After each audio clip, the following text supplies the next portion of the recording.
Hürmetli vatandaş, bugünkü leksiyalarımızı başlayımız. Leksiyada size gacırız, Washington'dan sözdeyimiz. Bugün çislak 2022 yıl 3. ayının 24. gün.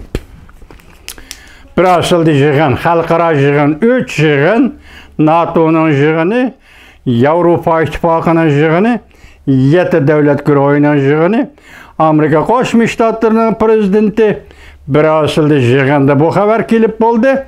Alloh xolasa atiga qoldirdik vatandaş. Bugün tayyorlagan leksiyalarimizni sizlarga yetkazamiz. Sizlarni aytib bo'ldik vaziyatdan aytganda.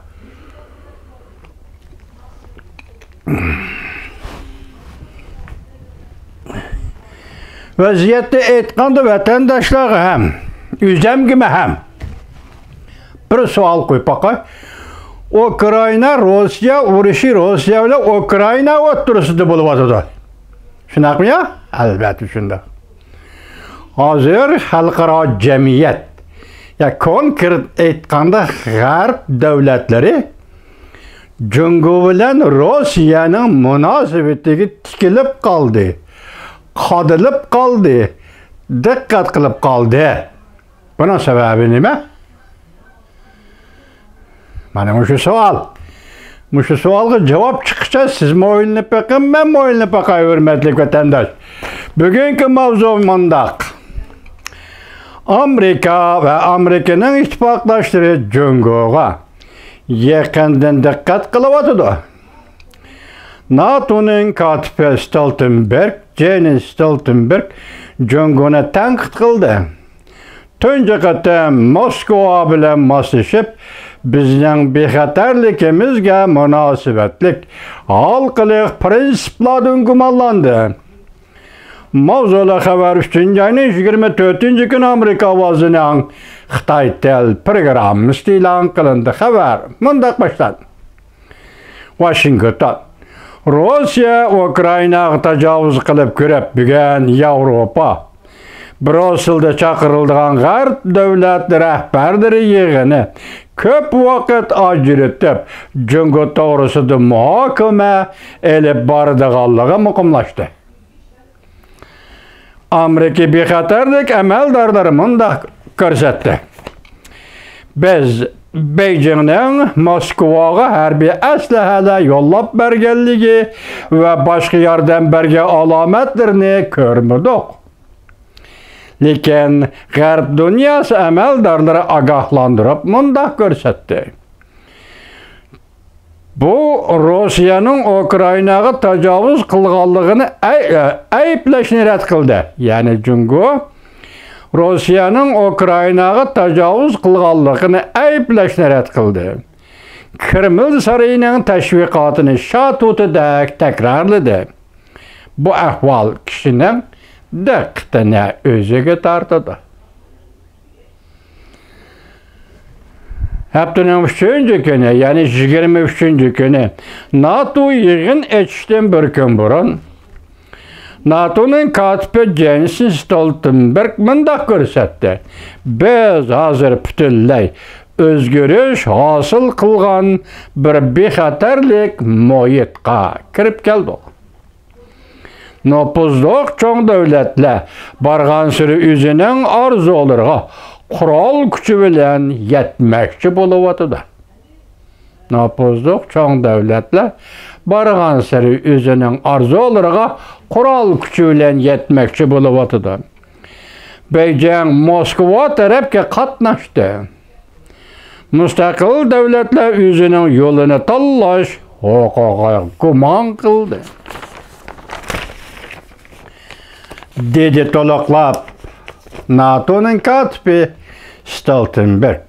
Shunga men shunday o'ylayapmanki, Jungoning bu qatimqi krizisda o'ynayotgan rolini bir taraf qilishimiz kerak.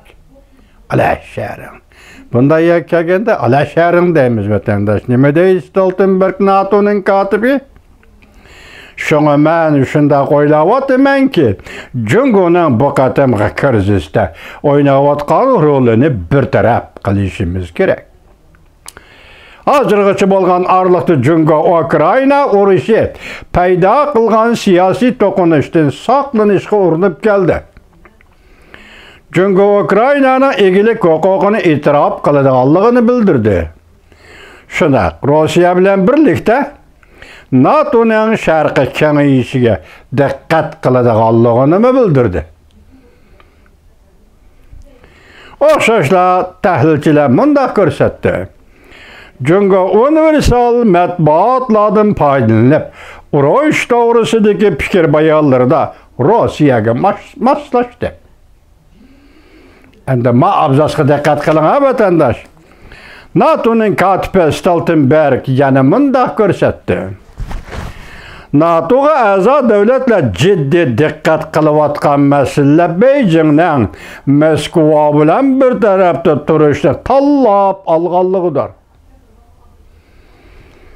Ve Moskva bilen bir septe turup öz takdirini özü belgileşten ibaret yadrolu kımmet karaştırga karşı turuvatkanlığıdır.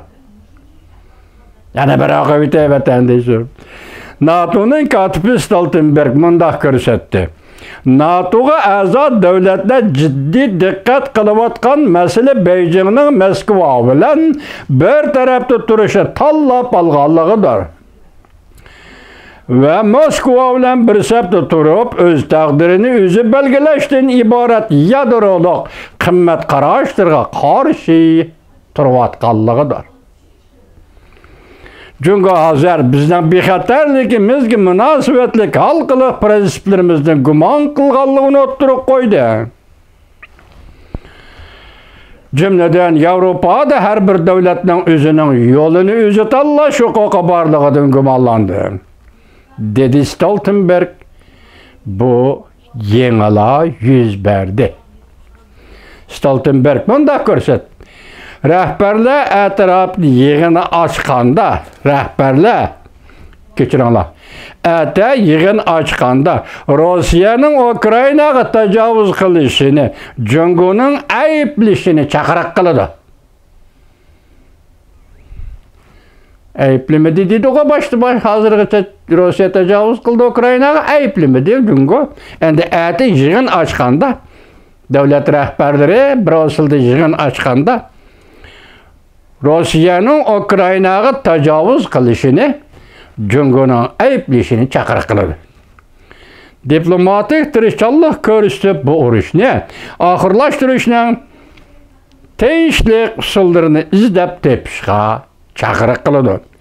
Rusiyani ham qo'llamaslikqa talab qiladi. Rusiyani ham qo'llamaslikni kechiringlar, talab qiladi.